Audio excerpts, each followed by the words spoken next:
আসসালামু আলাইকুম, সবাইকে আরও একটা ভিডিওতে স্বাগতম। আজকে প্রায় এক সপ্তাহ ধরে কাজের ব্যস্ততার কারণে আমার লফট পরিষ্কার করা হয়নি। দেখুন লফটের অবস্থা কি একদম বাজে অবস্থা। এক সপ্তাহ কাজে ব্যস্ততার কারণে পরিষ্কার করতে পারিনি। তো আজকে ভাবলাম একটু লফট পরিষ্কার করব।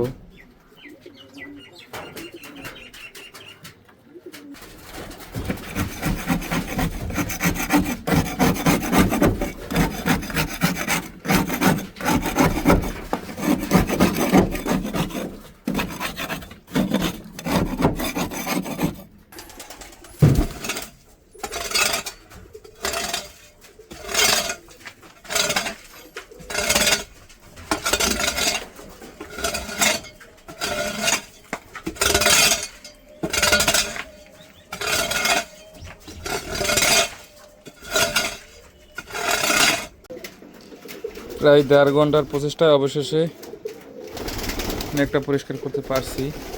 যাই হোক, ভালো হয়েছে। পুতুলগুলো সব দেখতে পারে ভালো।